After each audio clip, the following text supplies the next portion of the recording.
We're both waiting. We're streaming. Hello, everyone. Today, hopefully, you can all hear us. Welcome to the GMS Magazine Podcast, live in YouTube. This is like Eurovision, but like in podcast, and a lot better with way, Without the music. yeah, and better looking people. Come on, look at us. What's not to like? I'm Paco Garcia because Yes, audio is working. yeah, it is, and you can tell that I am Paco Garcia because my name is down there. And you can tell that Chris's name is down there. And I have a That Chrome is key.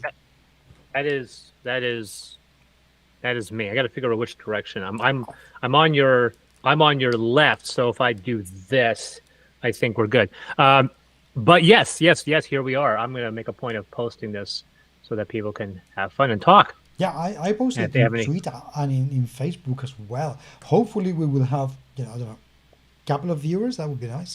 Just to say, like I'll make last it. week, Yeah. somebody very nice who, by the way, I have to reply to you in Instagram, or was it in Discord that you approached? I can't remember, but I'm gonna say hi.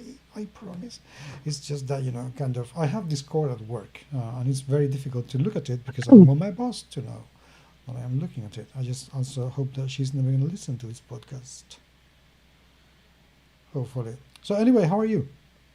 I am doing well. It's been well. I mean, outside of the fact that I've my wife and I have had some issues at home that we're working through. So hopefully things will all work out. And but beyond that, my ADHD has turned on full tilt, so I'm writing Amethyst vigorously.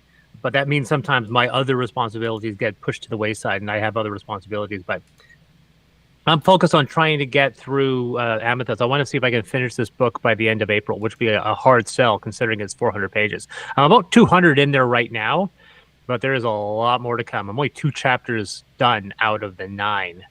Okay, Um, well, that sounds like there's so still it's a lot it's of work de- to do. yes, there's still going to be a lot of work. That being said, the setting chapters are a lot of stuff that's just fluff. When it's going to grind to a halt is when I get to the monsters. We've already decided that we're not going to publish a module, an adventure in the main book. We're going to publish that separately, like we did with Affinity, just because Mm, the number of times I've seen people saying they have issues that if they want to run the module in my book, they got to whip out this 400-page book and then flip to the back. And with Affinity, we published them separately. And the response was a lot better. The people that they could have their books and have the module, and then not have to switch between the two.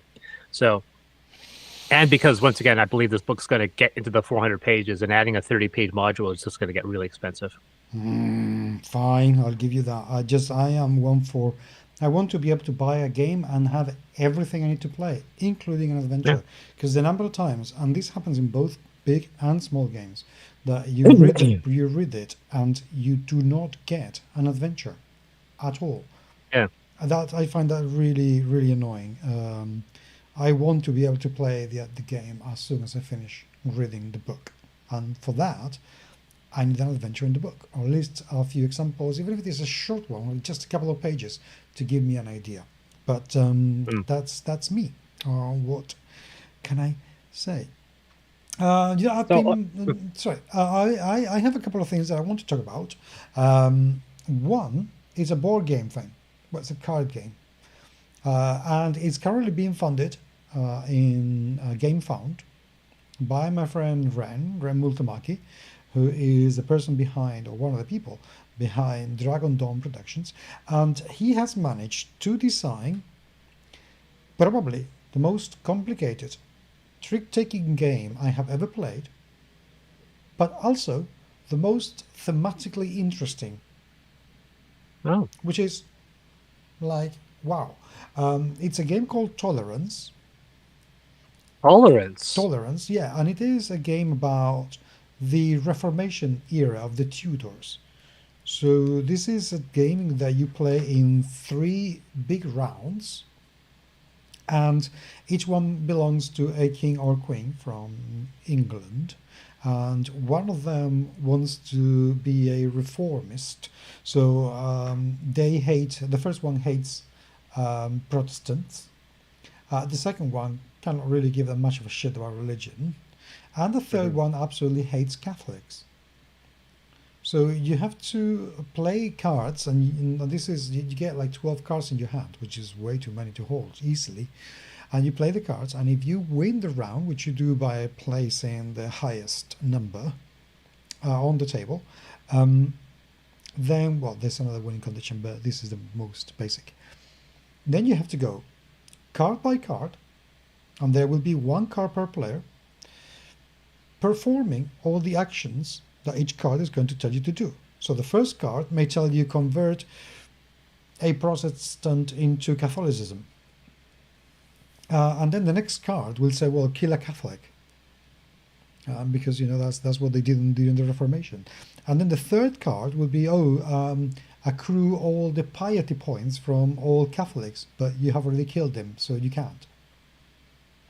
And then you collect the cards and then add up all the numbers, so you can get victory points. And the person with the highest amount of victory points wins the game. It is very, very good, but it is a mindfucker. Seriously, if you are not into very deep, very heavy games, this is not the game for you. But if you like thinky games, it's absolutely fantastic, and the theme has been really, really well carried out. I really like it. 23 euros? Yeah. But not terribly expensive. No, it's it's a very simple game to produce. It's just a couple of decks of cards and some player boards. So it's I have described it very simply. There's a little bit more to it, because you also have a character, and each character is going to have a number of missions, so to speak, every round. And depending on what king is in place, the missions, the goals will be different. So during Queen Mary, it may be to accrue as much money from the pleb as possible, whereas with King James, it may be to actually collect as many piety points from Protestants as you possibly can. So that gives yet another level of complexity to the whole thing. It is very entertaining, I have to say, but if you don't like complex games, then don't look at it. If you do like trick-taking complex games, this is definitely one that you want to have on your shelf, because it's very good. Wow. Well, there you go. And like I said, it's a very basic campaign, but it doesn't require much. It doesn't ask for much. It's got one level, 23 euros, and that's it. So yeah. It's quite an easy one. So there you go. So that's all I've been playing board game wise. So I haven't played a board game for a couple of weeks, which is like, I want to play. I'm at a couple of months now because of everything's been going on. So hopefully we'll get back on track on that one. But I think my wife and I have to get back to just playing games ourselves and not trying to get people together as a group, because it's getting increasingly difficult to get a group together. But on a side, what the hell is going on with that Trinity Games? I don't know what's going on. That's you is on Twitter. I saw your comment. Which I've never seen a company detonate itself as dramatically as they are. That's the. Do you mean the guy who's been making transphobic comments? Yeah, the one you commented on just a few hours ago. Okay. Yeah. Well, I could say that he is obviously an asshole. But how? It's one of those situations when I look at game companies. How can you not see the forest for the trees? Like, how can you detonate yourself? I mean, I used to the number of times that game company owners would detonate their company because of bad PR used to be once a decade. Now it's like once every 6 months or a year when a company says something incredibly stupid that destroys their reputation. For clarity, my dear humans who are listening, watching this in the hopefully not too distant future, as soon as my camera decides to focus, what's wrong with that camera? I'm going to need to get a new one, because this is getting annoying. It's because you're so handsome. I know, it just can't bear. It has to blur it to keep. It's supposed to balance. It looks at me, it looks at you, and goes, I have to balance. I have to blur him so that people will look at something other than you. Because it's like, we got to give some focus to Chris once in a while. So this asshole, and I will not call him by any other name because he's just an asshole, decided to put a tweet thinking that he would be very funny. He ain't. Saying they are now blaming the Republican Party for drag show attending transgender woman shooting up a Christian school. Yeah, hearts go out, by the way, to the people. But America's a broken country, but what else is new? You know, and then he goes on to doubling down with a block away. I do not support the trans cult or their hardcore evangelizing. I do support lesbian, gay, bisexual, and queer persona of all races. May I say, as a non-white, gay, cisgender man, to go and fuck yourself, because no, you are not supporting us. You do not support us just as you think you should, and to the extent that you think you should, just because you think that we should conform to a norm that you, who do not belong to my community, who've not gone through all the shit that I've gone through, decides that that's the way to do it. You either support me and my community the way I need, or you are not my ally. So if you don't support the trans community, you are not an ally. You are just a motherfucking piece of shit who do not deserve the air that's going into your lungs right now. And yes, I feel this passionately about this topic because I am I'm so tired of seeing my trans friends suffer so much just because people are too stupid to understand and realize what the difference is between biological sex and gender. I am tired of that kind of bullshit. And if you who are listening to this are going to think, oh my God, he's going on a political rant again. Yes, this is my podcast. This is important because there are people, trans people, who are going through a very tough time within the gaming community who don't deserve that shit. And we need to stop that. Full stop. So yes, this is my podcast, this is my platform, and I will use it for social justice and defend my trans folk, because I am fed up with transphobe and TERFs of all kind. Fuck J.K. Rowling. Oh, no, I feel a lot better now. Yeah, don't you? I need to say that. Like for me, people are just like, I'm trying to be, except the funny thing is, and this is where I always talk the fact that I know that when I was young, a teenager, and even before in elementary school, I was a jerk because we are surrounded by a culture where that term "boys will be boys" and so forth. So when people, because I've been on Reddit a lot more, talking with a bunch of people, and more and more often, it comes down to one real problem. And talking to a lot of people in various groups, I've figured out what the problem, and that's America. America, as you said, it's broken politically, it's broken socially, and it's populated by a very large number of people who insist in getting into other people's business. And whenever somebody posts about the relationship or posts about, hey, is this good or is this healthy? I'm going out with this person. Is it a good idea? I'm going out with this person. This is how they acted. Whenever somebody comes up and says, I was walking with my wife and somebody, or I'm with my companion or my partner, and somebody approaches me and attacks me, I always ask questions like, are you in America? They say, yes. I'm like, enough said. And some of those postings is just like, I'm in someone saying I'm in a same-sex relationship. There's an age gap. Where are places I can travel? And I said, anywhere but North America. Europe is a fantastic place this time of year.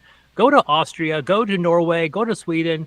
Don't come to America. And I'm not saying that as an American. I'm saying that as a Canadian going, I wouldn't want to go there. You're right. My wife is younger than me. And no one has ever approached or criticized me publicly or online, and the ones and the few times it has happened has always been from somebody in America. America wants to put in, and so when I tell this company Trinity, I go, Trinity. I wonder if that's a religious allegory, and I'll bet you $1,000 he's out of America, because of course he is. It's one of those situations that I love Americans. The majority of my relatives are in America, and about half of them I don't want to talk to anymore because they're falling down that that Ron DeSantos thing that they're backing this fringe, and it's very very disturbing. And the fact that and the funny thing is, there's a part of me that's like, you know what, I'm glad these companies are saying these publicly because they had these thoughts all the time and they kept it hidden. Correct. Now they have this false bravery. They can come out and say these things and we're like, thank you. Now we know. And so we can safely push these companies out because in a week, no one's going to hear or think about them ever again. It's like this. It's like the whole Jeff Lanassa thing. He was topical, and he has been exponentially falling into obscurity. And in 6 months, I can go to half the people in the industry and go, "What's the story on Lanassa?" And they're like, "Lanassa who?" And this trinity, within 6 months, no one's going to know anything about them, and they will be in obscurity. And I'll still be publishing, and I'll still have an audience, and this person will not. Let's sincerely hope so, because we really don't need people like that in the hobby. I'm not kidding. So anyway, let's go on to a different topic, because I am kind of disappointed that Free League is not doing better with their Walking Dead campaign. I mean, they're doing very well, and they're going to go well over the $500,000, which is not bad at all.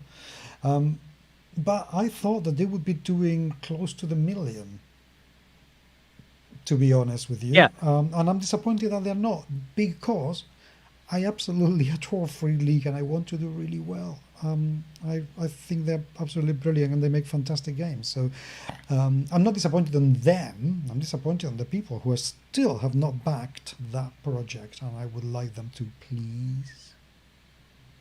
And the issue comes down to what we were talking about before the cameras roll. The fact that the problem is that once you say, I want to make a role-playing game or a board game, I want to secure the IP for this product, it takes weeks, months, years sometimes.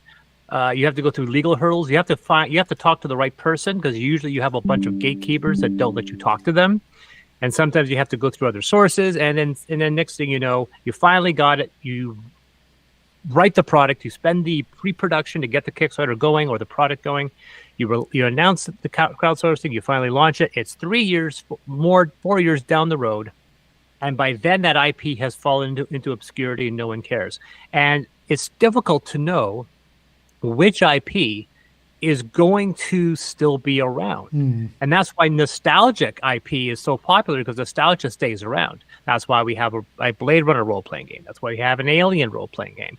And I've been talking with people about bringing up other nostalgic ideas. I said, hey, Dead Space is back. I've been talking about doing a Dead Space 5e RPG adaptation for some time.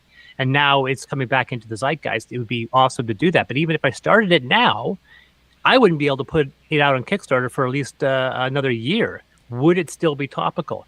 And the problem is the fact that a Walking Dead game would probably sell and be extremely popular 5 years ago.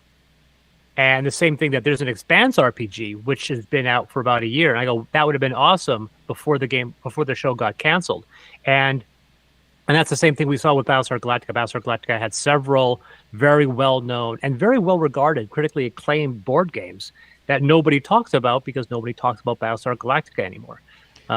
People do Star Trek, they do Star Wars. These are IPs that have that longevity, Lord of the Rings. But with the new IPs, it's so tricky to come out with a product and then have it. Like Stranger Things was lucky in the fact that there were 3 or 4 years between these seasons. And so they're able to put out Stranger Things themed merchandise on time with that hype. But most IPs aren't as lucky. No, but the thing is, though, I wonder how much of that is actually correct. Because, for instance, the Dragon Age IP, which is an absolutely fantastic role-playing game, both on the computer and on the table, I don't know if they have the same traction. Other games that have tried to capitalize on very strong IPs, like the Marvel RPG, didn't do very well at the time. And I hope that the new one is going to do a lot better. But I don't know what it takes for an IP to become a successful RPG, because not all of them do, and those who do are working very hard on it. The current, Free League supports the Alien RPG very well, with some very well paced releases for adventures and source material. Modifius releases a shit ton of material for the Star Trek RPG and for the Dune RPG, and they did the same with the Conan RPG, and yet they have lost the license for the Conan RPG. So there are a number. I know that Green Ronin also has the DC RPG role-playing game. I don't know if they still do it, but they certainly did have it. So I don't know if what makes an IP successful, because there are so many of them that you don't hear about them as often as you would expect. I would expect to hear more live streamings of Star Trek or Dune gameplays. Yeah. I don't hear that many. The other issue is, and this is entirely an opinion based, some of these IPs aren't really compatible with weekly game sessions. Sometimes it's good for a lark, but then you go back to your traditional open field sandbox style fantasy or sci-fi role playing. Like, for example, someone says, hey, you want to play a Blade Runner RPG? I'm like, that's great for a couple of weeks, but there's not a lot of legs in that setting. When if you say, let's play a generic cyberpunk setting, there's a lot more freedom, for me at least. And I don't know. So it says, let's do a Walking Dead RPG. And I'm like, that's useful for a couple of weeks, but I'm going to get bored. Because I have personally no interest in doing a Walking Dead role-playing game for any length of time. I mean, outside of maybe the novelty. Like, I wrote an adventure about a zombie apocalypse, and it's 3 sessions, and then that's it. It's not a campaign guide, and it's $5. The investment of going into something like that is a different story. There were a couple timely published Walking Dead board games of various measures of success. Some of them were okay, some of them not so much. So it might be a franchise fatigue. It might be factors that are completely unique that we haven't thought of yet. I don't know. I'm looking forward to finding out how they do the Walking Dead RPG and what it is like. I know, for instance, with the Alien role-playing game, I absolutely adore that game, because what they've done with the stress mechanic is fantastic. It's really good.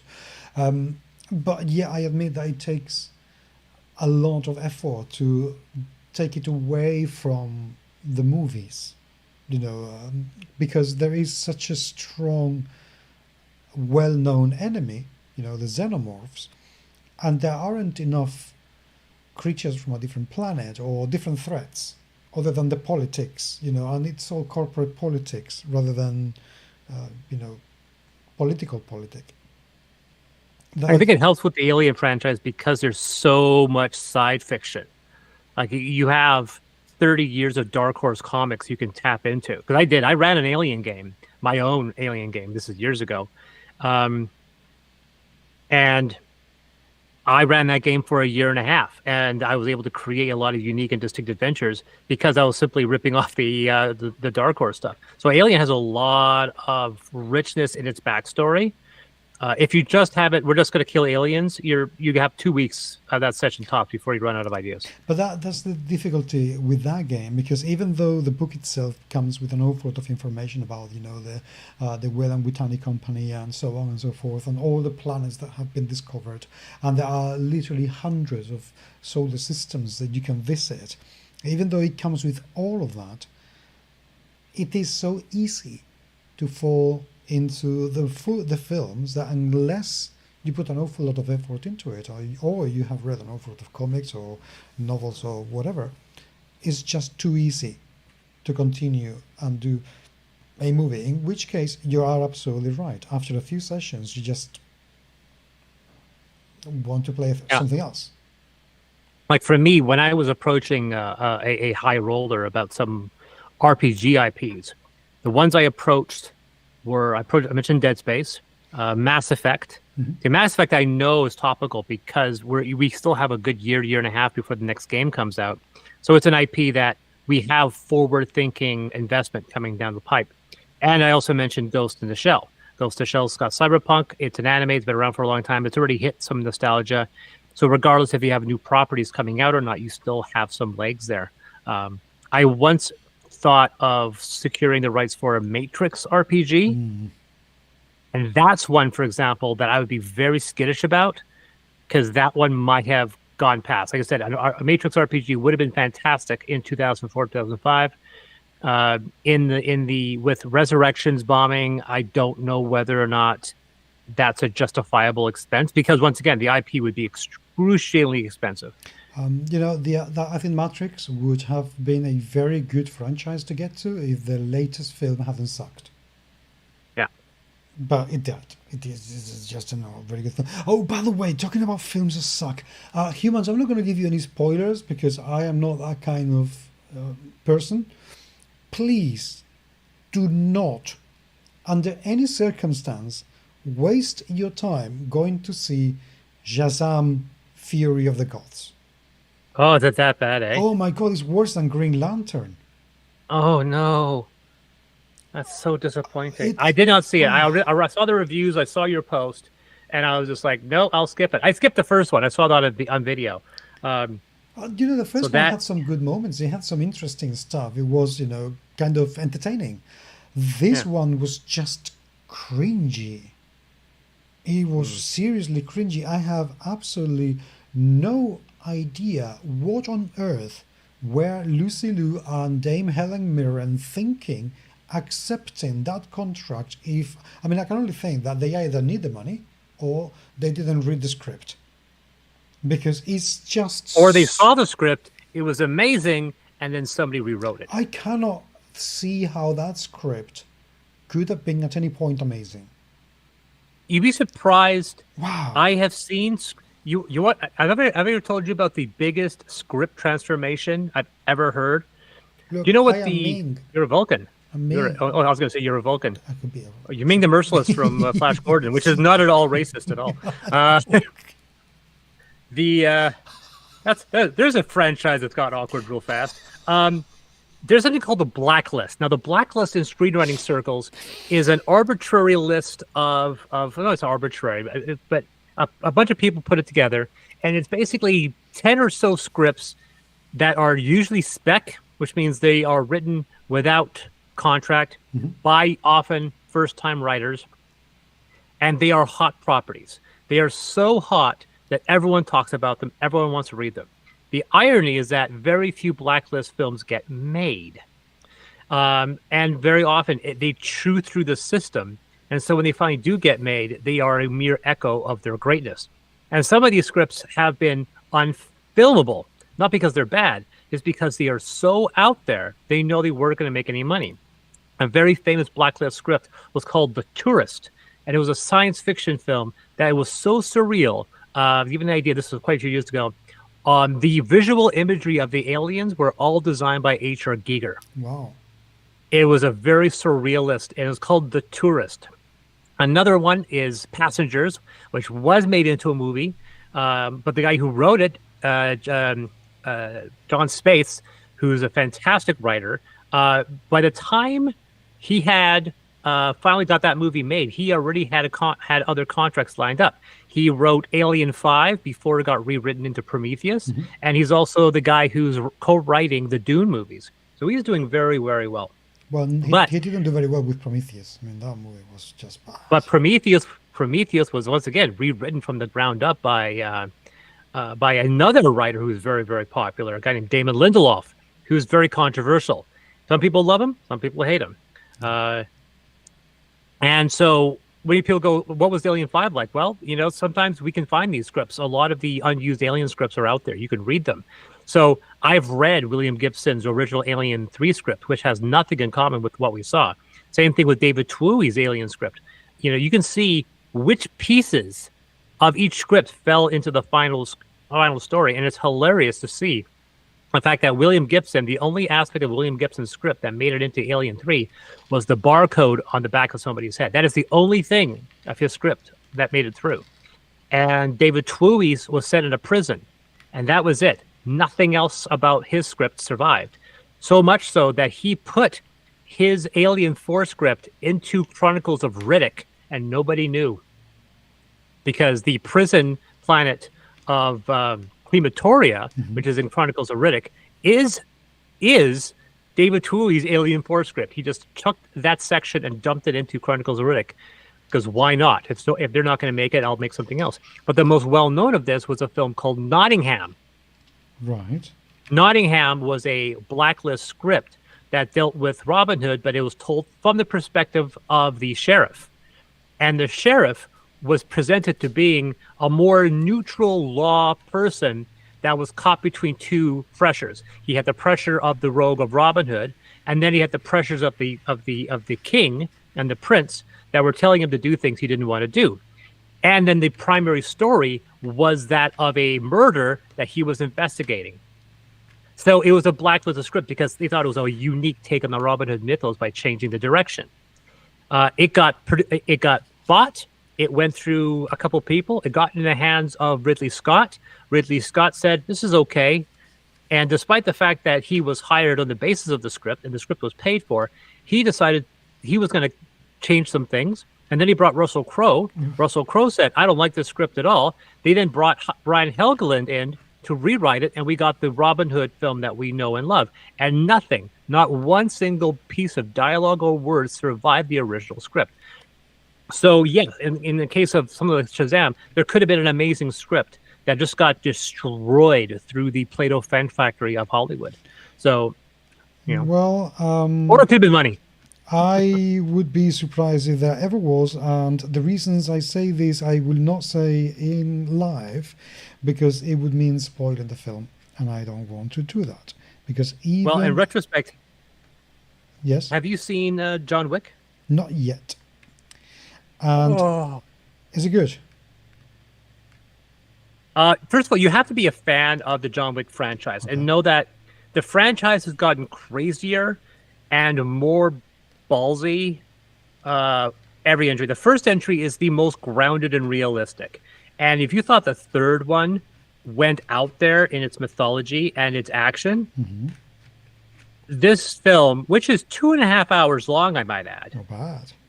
is an insanely complex, not even complex, it's a long weaving structure that dives into the intricacies of the politics of this criminal organization, this fictional criminal organization, the table and everything underneath the table. And the action scenes, instead of being him shooting people and stunt work, have some of the most, what's that arch in France called? That big famous arch. The Arch of Triomphe? Yeah. Or So there Etoile? was... I know there are several.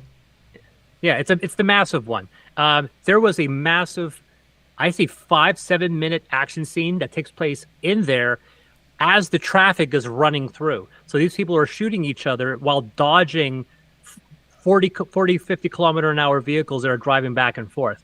So people are shooting guns and they're getting constantly hit by cars left and right. That's likely to be Etoile, which is a horrible place, by the way, absolutely disgusting. So much so that insurance companies will not cover your car if you have an accident within that place. I'm not, well, if you watch this movie, I believe it. But there are some insane action. I would say that even though Keanu Reeves is in 90% of the film, I don't think he has more than 100 lines of dialogue because because I remember the 2 or 3 lines that he said, but I also know the fact that although he's in there, he's more or less just a person that's going through. The story proceeds based on his actions. Okay. But I would say that there's 1, 2, 3, 4, 5 different signature action scenes. There's one which I'll simply call the dragon breath scene, Right. which was intentionally designed to mimic a top-down first-person shooter. You know, not first-person shooter, but a top-down isometric shooter. Right. Right? So you imagine that top-down perspective of you looking down, and the roof is gone, and so the camera is moving over the walls. Yeah. So, and you've played games like that. Yes. Hotline Miami, Hong Kong Massacre. These are all games that deal with moving a character through. And so they replicated that in John Wick as a 3.5 minute unbroken take of him going through this building as like an isometric shooter. And it is insane. But yes, 9 out of 10 for John Wick. It's a theater movie. I got tickets for D&D this week. Do you? Me too. On Friday, I'm going. You. So I guess we're going to talk about that next Tuesday. Oh yes, yes we are. Yes we are.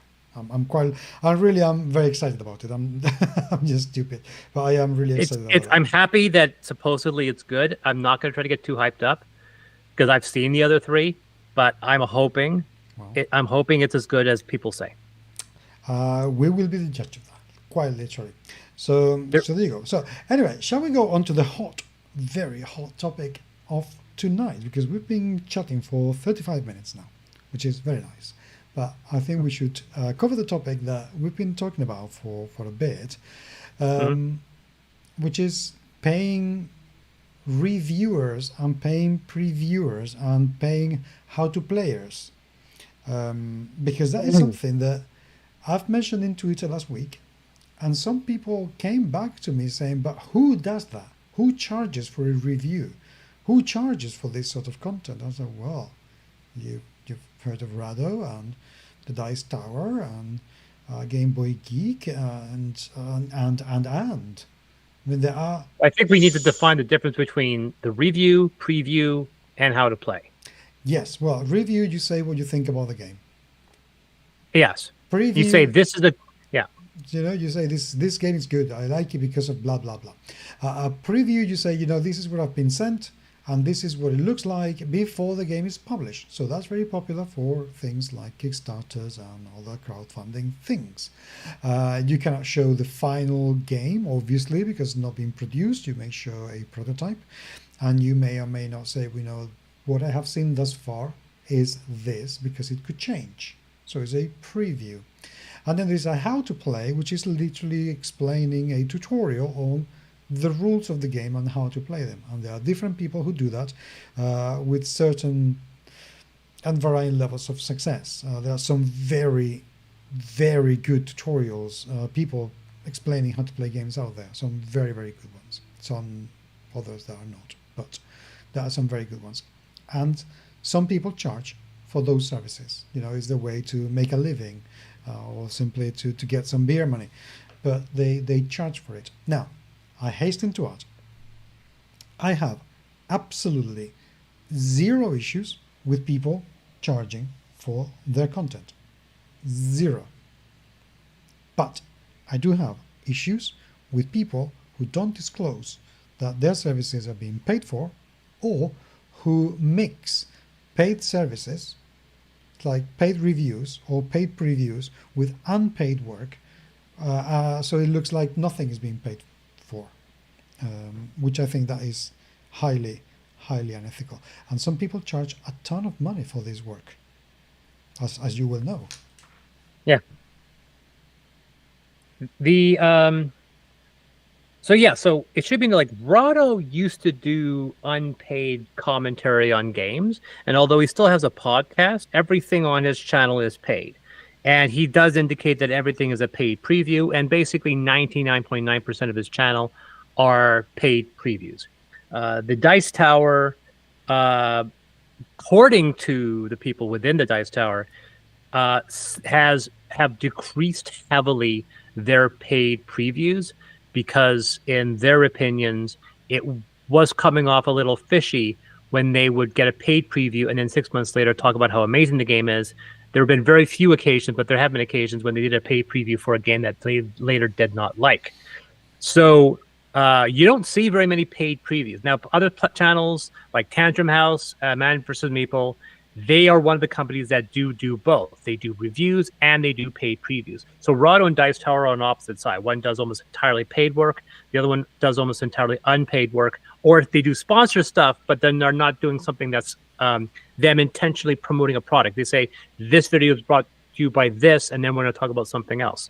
But Tantrum House, Man vs. Meeple, they do indicate, last time I checked, those two channels do state whether or not they something is paid or not.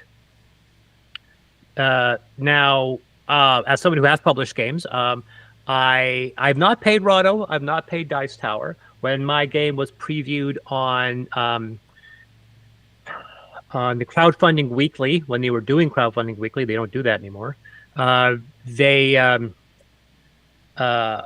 they did not cover my game, but Geitzinger did on his separate little vignette, which was part of the program, which I was very appreciative of. Now, there's something called Game Boy Geek, which is not Nintendo, but a board game guy. He does also paid previews. He did the paid preview for Naramata. He has decided he's going to be doing more unpaid product work, and so he did a review. He covered my game in a video. He didn't really state whether or not he liked the game or not. He seemed to indicate he did. It was not a paid thing. That being said, it would have been weird for him to have done the video, which was a tour of one country, and then talk about one game in the entire 20-minute video and then not like it. So it was definitely opinionated because he's a wine drinker, and I was just approached by somebody.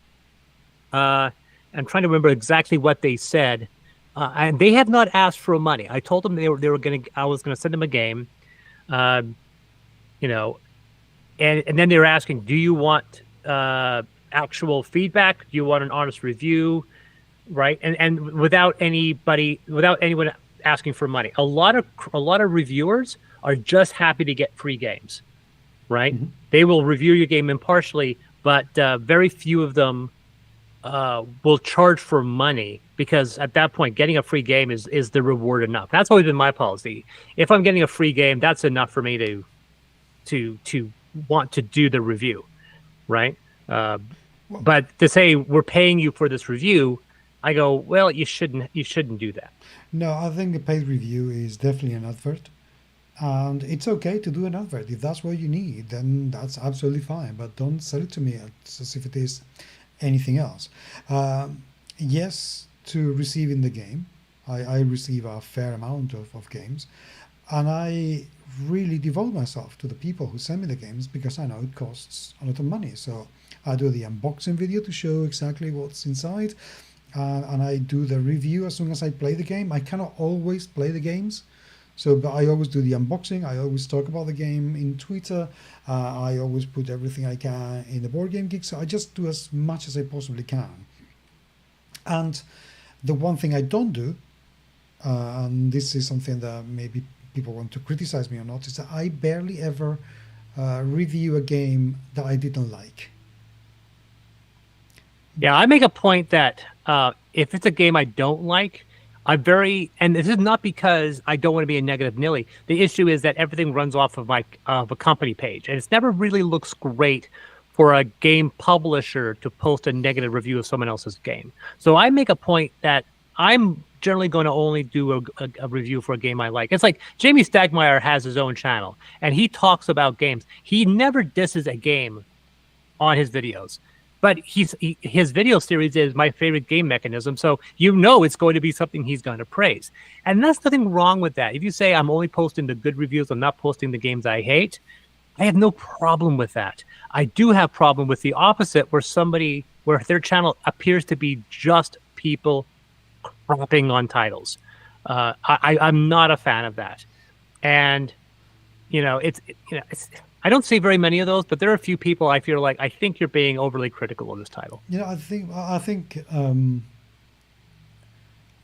I don't bother with games I don't like, because I just don't want to invest time in a game I disliked. I will tell the publisher, though. And if I don't like a game, I will let them know, I didn't like it, and therefore I'm not going to review it, because it's just spending time on something. In this format, I'll be honest. So in this format, when you and I talk with the GMS Magazine, that's where I will mention a game. We mentioned Wayfinders, which is a game I absolutely despised. So I will talk about that, but I wouldn't do a full review video for Wayfinders on my channel. But one thing is talk about the game, and another thing is to do a full review with all the production and post-production that it requires. It's just not something that I'm going to do.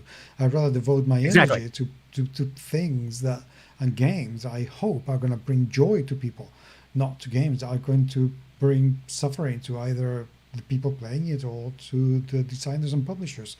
It's just not my vibe, so I will not do it.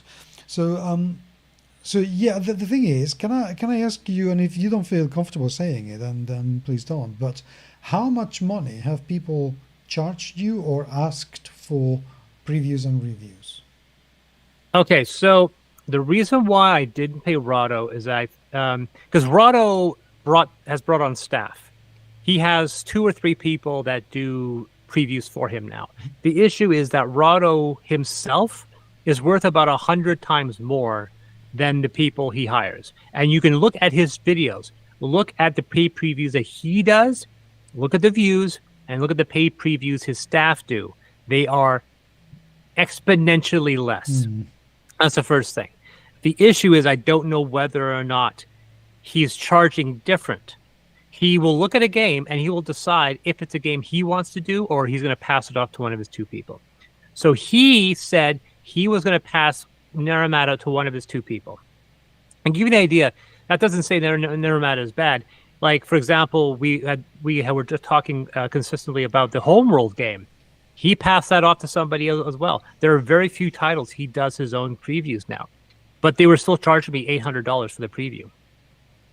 And at that time, I could not really afford it. The other issue is that a lot of these guys insist on physical previews, and some guys, just especially during COVID, just did not have the infrastructure to send out physical previews. And I went with Game Boy Geek because A, he was willing to do a digital preview, and B, he was like $300, which I thought was much more reasonable. In my role-playing circles, I've done it only once. For Amethyst, I did pay for one site, and this one was there are 2 sites I pay for. They're not terribly expensive, like $150. The other one was $300, and it's some banner ads, but then they do a 20-30 minute video covering, and they don't do. Like I can't remember whether or not if they state it's a paid preview. I think they do state it's a paid preview, but they're not a review site. They're a D&D channel that cover basically the whole thing. So I had that, and then I paid a guy at a group to basically run my game session for 3 hours, and that was $300 to do that.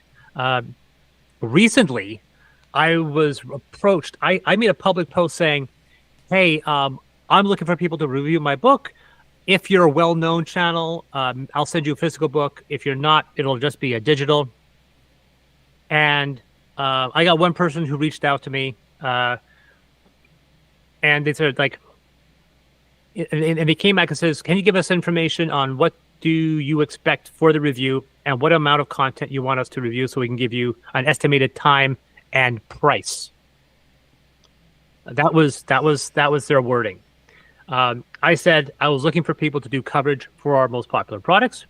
He said, "Can you give us more details of what you do? What do you offer and what do you need? Review of what or how many? Estimated time that you want the content, physical or PDF? And the other question, are you willing to pay? If yes, we can talk with more details of all of the above and payment." Can I ask you how many subscribers did they have? I mean, what was the offer? Well, we never got to price. No. But the point is, I mean, how many? What was the selling point to you to try and convince you to give them money? I mean, do they have tens of thousands of subscribers, or can they guarantee tens of thousands of views? They had. I'm trying to see because they were advertising with their stuff on Instagram, and that wasn't interesting. That wasn't really getting my attention as much. Primarily because Instagram doesn't have a lot of engagement, not like TikTok. I had somebody voluntarily just do an ultra modern video for me, and I thought it was very appreciative. He talked about how awesome the game was, and I didn't even know he existed or did the video until someone said, "Hey, someone did a video for him." He has, I think, 4,000 people following him on Instagram, but apparently he's a contributor to another channel that has like 40 or 50,000. But that was the only thing he was boasting, was Instagram. And Instagram doesn't have really solid video engagement. It's just photo engagement. Yeah. So at that point, I said, it depends on the cost. Because I saw his channel, I'd only be sending out PDFs. And I said, it depends on what you like to do. I'll be sending you PDFs of our prominent books, Affinity, Amethyst, Ultramodern. I said, I am looking for an unbiased review then ethically, I cannot pay you for it. That's what I said. Yeah. If I'm looking for an unbiased review, then ethically, I cannot pay for it. If I'm looking for promotion, that's different. But technically, I was looking for reviewers, not paid promotion. And then he said, we will have to pass then. We do not have time to do free content. If you change your mind in the future and want a paid promotion, let us know. And that was the end of the conversation. Would you feel comfortable saying who they are? Well, if you want me to, I will. Yeah. I have no problem saying it. The person was Spyros Kalos. He was a Greek.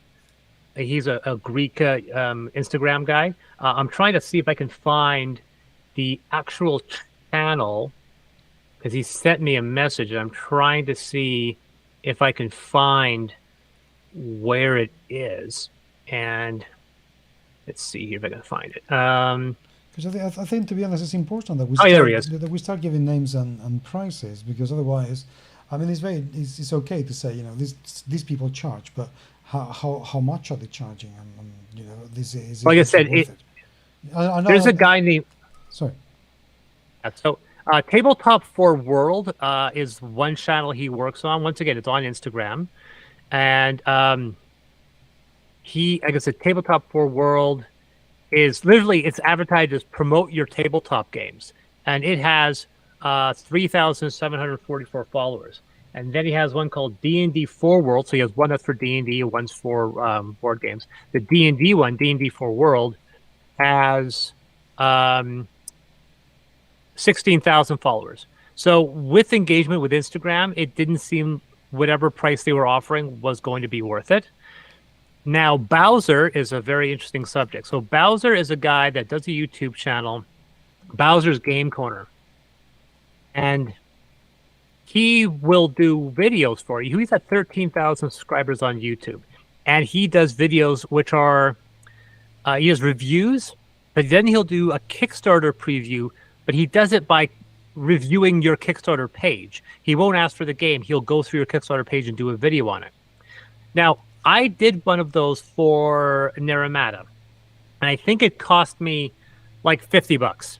It could have been less than that. It might have actually been as cheap as $10. And then he does like a 10-minute video based on reviewing your Kickstarter page. Okay. And that wasn't so bad. So when I did Amethyst, I approached him again for the same video. He says, okay, go to this website. That's where you can buy it, which no problem. I did that before with Naramata. And I got stressed. It was like $10 for him to do a video. I went back to this channel. It was now $300. Not even for a paid preview. A review of the Kickstarter page, which is his opinion on how the game looks and how the page is presented. So he fully admits that he has not played the game, but now he's charging $300 to even look at your page and do a video based off of that. But you see, if he advertised that as a consultancy kind of work, I will do a consultancy, auditing on your Kickstarter page, so I can tell you whether you have a good campaign or not. I would say, okay, I think that would be acceptable if that's the case, and he knows enough.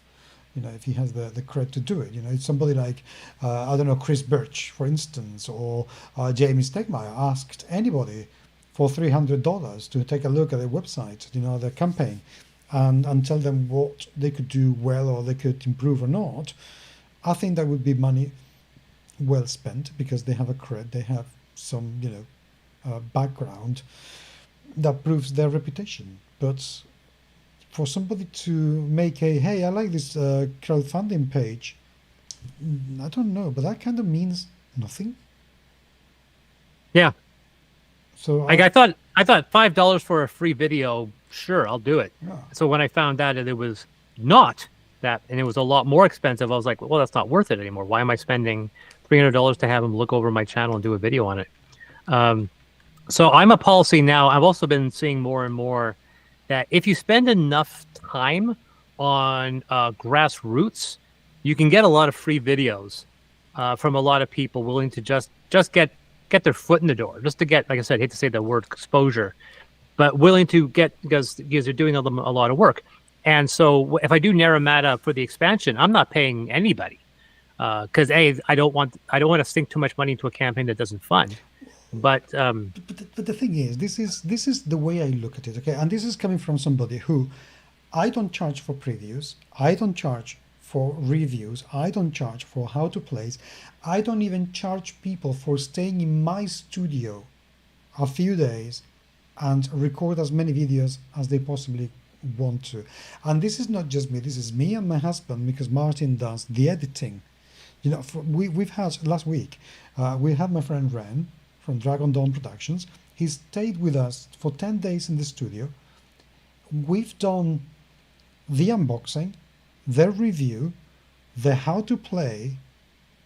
I have actually played the video, the game with him. And then we also did probably 5 hours of recording for the next game that he's going to bring to Kickstarter, which is called Soulspire. Martin's done all the editing, and Ren has had to give us absolutely zero money, not a penny. The people from Eclipse Editorial, who are doing right now Drums of War Enclave, they came to the studio. I played the game with them. I did the unboxing. I did the how to play. I did the review of the game. Not a penny was given. They just give me the games whenever they come out. yeah, but additionally, you have a day job. You have Correct. like how much? I'm not going to ask, but do you take some revenue from this channel, or is it completely? Do you not make any money off this channel? Well, I do make about 12, some months 15 euros out of it. So it's certainly it's certainly not enough by anybody's And stretch some of the people are imagination. trying to make this a career. They want to do this for a living, and the thing is that in the annals of role playing and board game coverage, there have been very, very few people that can safely say that they make money primarily off of board game YouTubes. I mean, Rado, Vassal is probably I bet you everybody on Tantrum and Man vs. Meeple. I am betting you that none of these guys use this as their primary income. Almost all of them are doing it for a lark. I think there's probably less than a half a dozen to a dozen people in the world that where board game and role playing game reviews and previews consummate the vast majority of their income. of their income. Well, right. I can imagine Rodney might be able to do that, but I think. Oh yeah, no, Rodney's full time. Yeah, I'm sorry, you're right. But I thought that he worked at Bungie or Ubisoft or somewhere like that. He used to be a big video game name as well. So I mean, he's been a professional for a very long time. No pun included. I think FK and Elaine also. I know they make money. I know they make good money. Whether or not it's their only income, I wouldn't be surprised if only one of them was a full-timer and the other person basically paid the bills. That's a situation with me. My income is very inconsistent through my role-playing publishing. That's why I have a wife who's an accountant that makes better money and good money. She has stable income. So I would wager a guess that Efka is probably the front man of that group and is the person that is considering this as his revenue, and his wife probably has a day job. And the same thing with Rado. Rado's wife does not work for the channel. And almost every one of these situations, I have a very, very, very good friend who's gotten into role-playing game publishing, but he cut his teeth on fantasy writing, who wrote a lot of self-published novels. And he was quite locally quite successful. Like, a lot of people knew who he was. He would attend conventions and make money. And I didn't really ask whether or not this money was sustainable because he had 3 kids. And then I found, and then it was just like, yeah, it's like, and then he's like, oh yeah, my wife's picking me up in her car. And the way he worded that, I was like, oh, right. Okay. So your wife is making good money. And then I found out that she's in real estate. And I'm like, yep, okay. She's making all the money. Good for them. But the funny thing is, this is so common now. The number of people I know, couples, that are in marriages, the number of times where the expectations of gender roles have 100% reverse. We're always like the woman stays home, takes care. Like that's my dad's thing. Woman stays home, takes care of the kids, and raises, man goes to work and makes the solitary income. And now we're in a day where you can't survive. Everyone needs to work, but it's a situation where the woman in this, once again, traditional heterosexual relationship, she's the one who brings home the most money, and the guy is the dreamer that gets to indulge in his artistic talents and makes inconsistent money.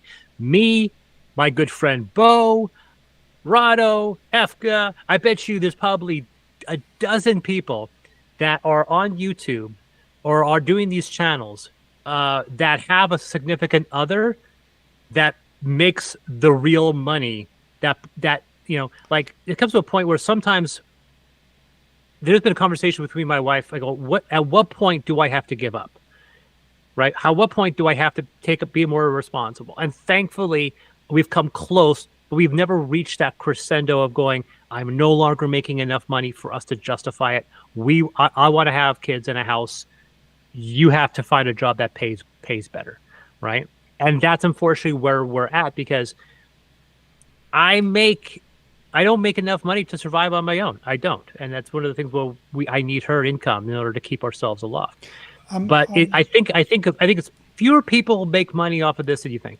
And by the way, I just want to make everyone this very, very clear. This is not a judgment on people who live under these kind of circumstances. That is their lifestyle choice, and it's absolutely cool. If everybody's happy with that and everybody's consensual, it's absolutely fantastic, and I could not be happier for people who get to follow their dreams and make a living or make money or simply live doing exactly what they want to do. That is amazing, and I wish everyone could do exactly the same. So this is not by any stretch of the imagination us judging them or being prejudiced about them, because it's just not the case. But I think it is something that people should keep in mind when they approach a reviewer, because the one thing that I was going to say earlier, and I lost my train of thought for a bit in there, is if you're going to pay somebody to do a review, before you do that, I would probably consider how many games can you send to different reviewers who will do the review for you for free, because you may be able to get a lot better coverage doing that than actually paying $800 or $1,000 to anyone for making a how to play or a review of your game. And I do personally believe, and this is not going to be a popular opinion, I think a lot of these YouTubers are greatly overestimating their reach. It's one of those situations where like they're charging $800 or so forth, and you're like, well, my name carries a lot of weight. And I go, does it though? It does it. It's one of those situations where like I regardless of the economy, I can't. I'm looking at some of these guys. On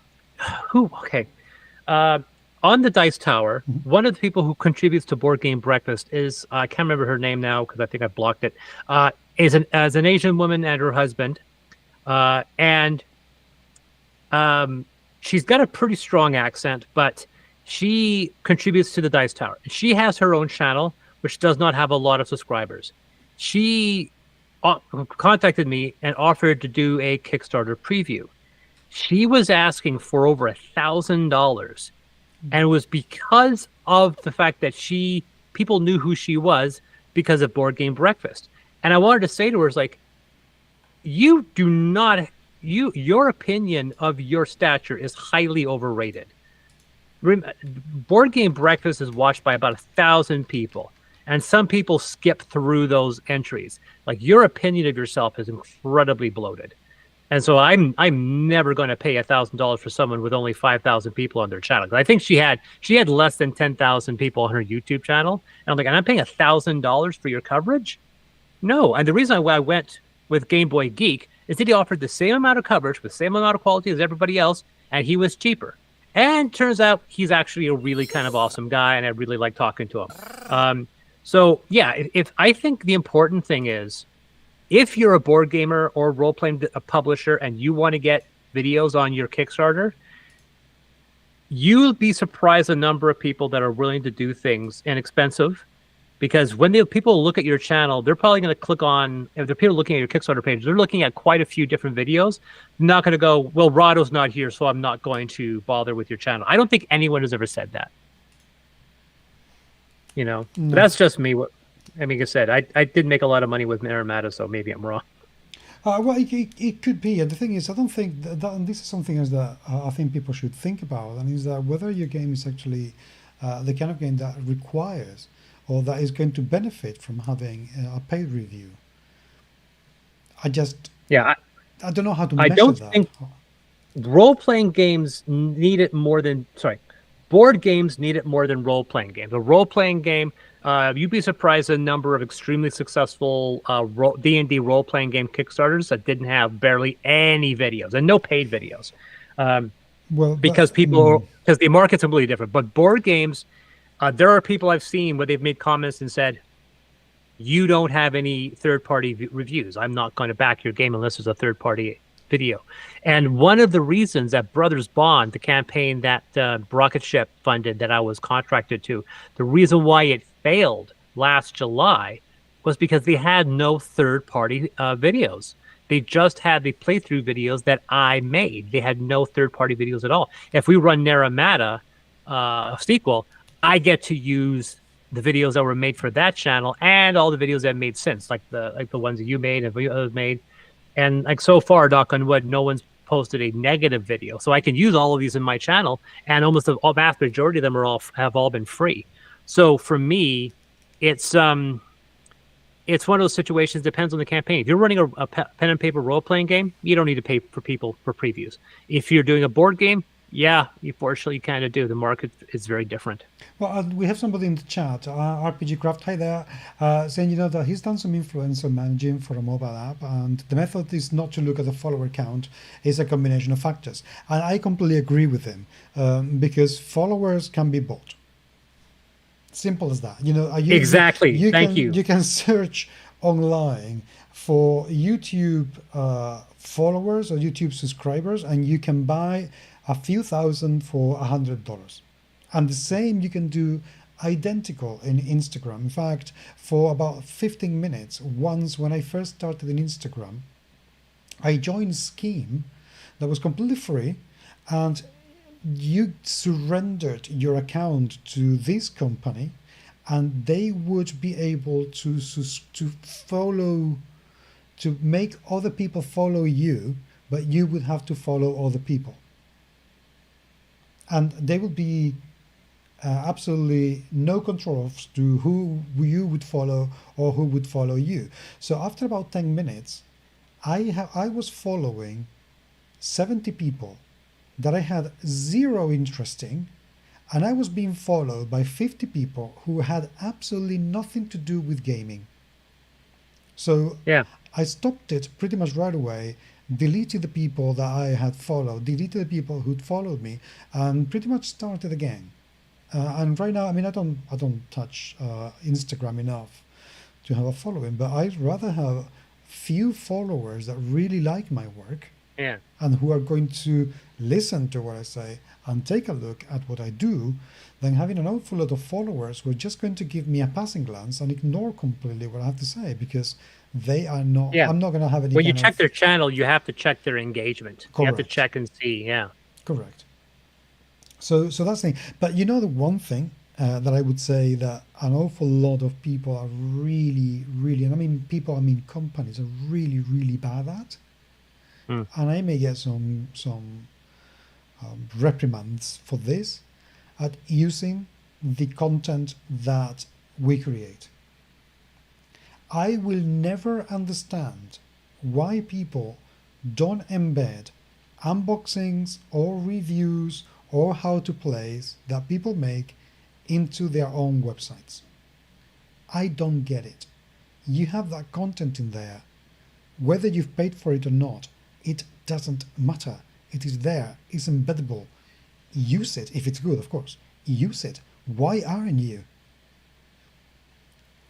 Right. So I don't get. I just don't understand that. Don't just wait there and wait for the reviewer to do all the work of promoting their own reviews. Do it. Help out. Get out there. Put it in your website, in your Facebook page, in your TikTok, wherever you want to. But use that content wisely, because that could make the difference between your game being known or not.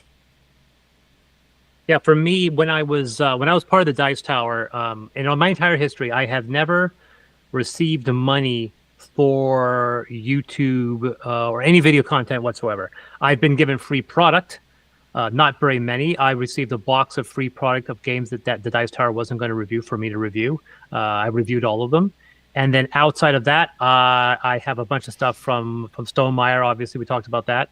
And then we have Angels Fall, which I still have to play for your channel. And we have we have a Dune game that we haven't reviewed yet, right? And that Ignacy is possibly wondering why. Two titles that I have to review for, and Lone Shark, which I know is kind of persona non grata in our circles. But before they were persona non grata, they did make one of my all-time favorite games of all time, full stop, which is Apocrypha. Yes. And I got Apocrypha, the core box, through Dice Tower as part of that box. I then made the video, and then I asked them, hey, is there any way for me to get the expansions? Because they're really hard to get a hold of. And like, yeah, here we go. We'll send you all three of them. So I got basically everything from them. So I have the entire Apocrypha box set. And then I did another video based off of that. So I'm like I said, I'm about 6 reviews behind. Part of that is because my board game group doesn't get together anymore. But the most important thing is that my wife and I have been having issues trying to get in front of the table. And once we work through some potential medical issues that we're working with, after that, then I'm going to go, hey, let's get back into playing board games. We enjoyed it. We loved it. So that's kind of the big thing on there. I hope to get back into it soon. Well, fingers crossed that you can, because it will mean that you are okay. So I hope that happens very, very, very soon indeed. Right. I think we've kind of done this topic already, and we've been streaming for 1 hour, 11 minutes and 46 seconds, which is quite a lot. So how about we call it a night? Well, I'm going to make one final comment really quickly, and I'll say that this morning, at the time of this recording, we are live. Yeah. There was the D&D live cast, that streamcast off of D&D and IGN. It was not received particularly well. Nope. It was 30 minutes, and I would say 90% of it was kind of a waste of time. It was a lot of unnecessary advertising for the movie, talking about toys. A lot of people were kind of hoping to talk about like new products, new directions, comment on the controversies. They did none of that. They talked about one book, the Multiverse, Adventures of the Multiverse, their Multiverse D&D book. They're coming out with a Minecraft D&D book, which I think nobody has asked for. And then they finally had a look of the new 3D virtual tabletop that D&D is coming.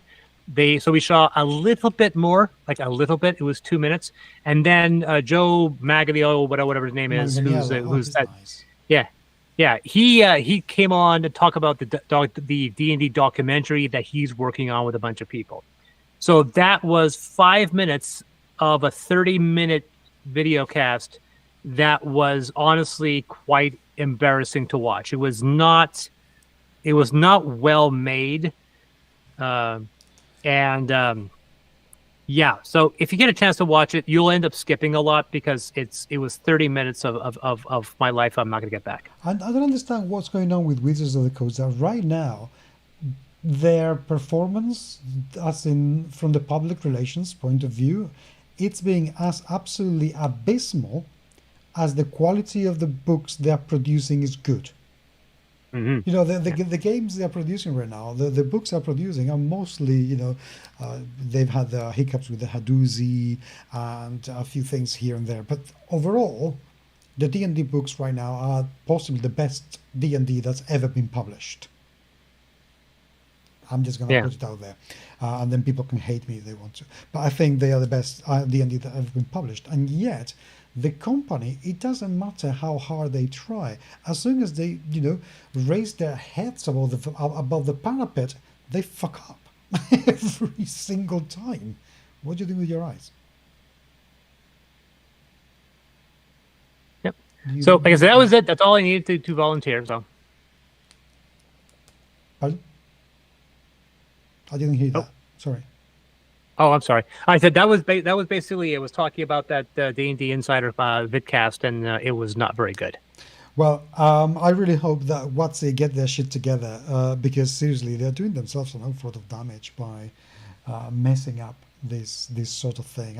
I just don't understand it. They have some really good people. Why don't they just give everything to Jeannie D and let her do her thing? She's very good.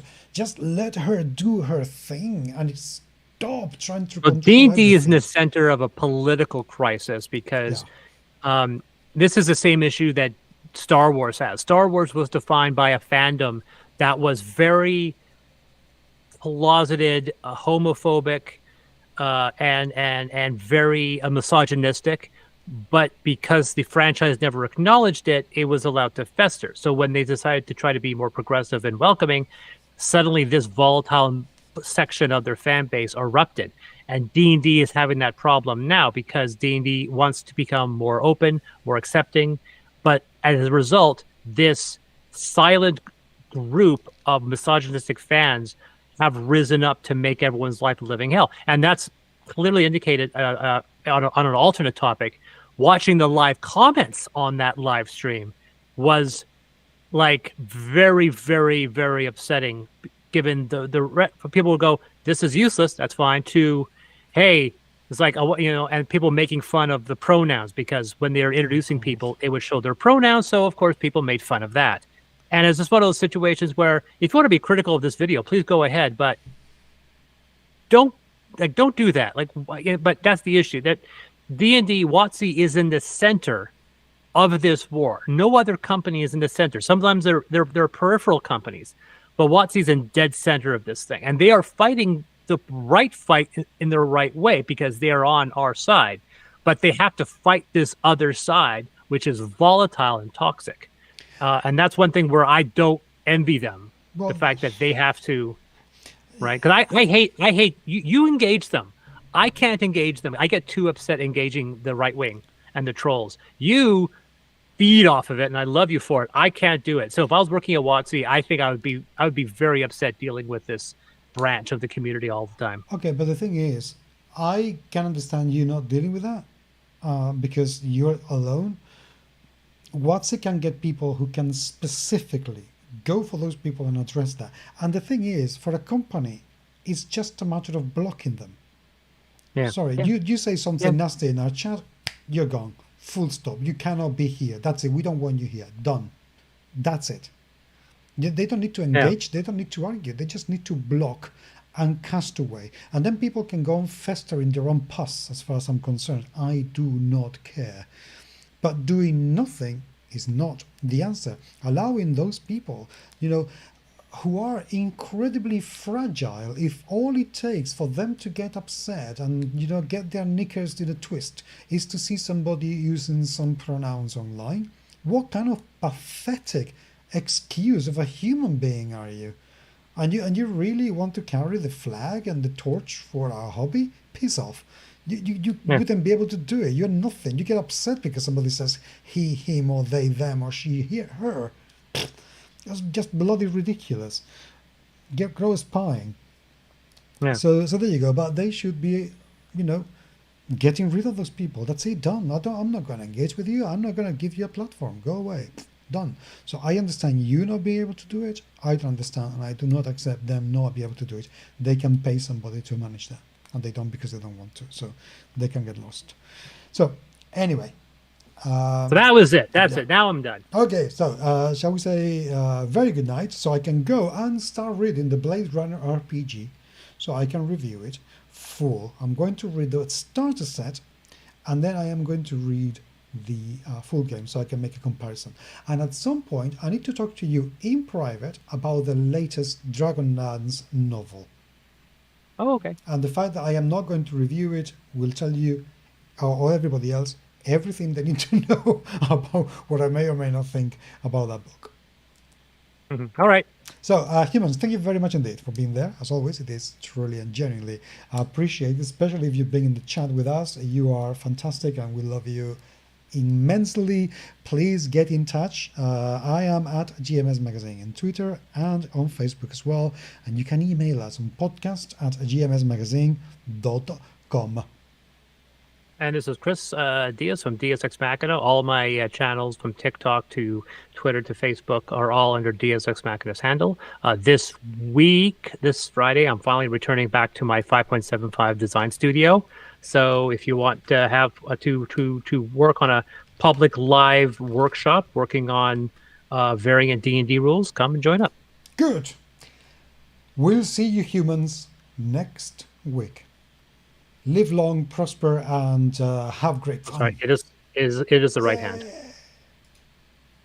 Oh yeah, I always do it that way. It is supposed to be the hand out. This is the Jewish symbol, and this is the Vulcan symbol.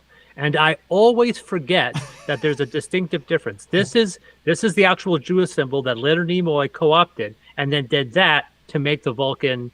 But for some reason, I just programmed myself to do this all the time, but it's actually with the thumb out. You did it right. I did it wrong. I had no Hands idea. always with the right hand. I had no idea. You were right. Like I said, But- I actually do that because there's a photo of me with George Takei. Okay. Me and George Takei side by side, and he's doing it this way, and I'm doing it this way, and I feel like an idiot because it's supposed to be the thumb out. Oh. I'm not like, this is solidarity to all my Jewish friends out there. Like, no, it's just like, no, I'm just doing it wrong. Okay, humans.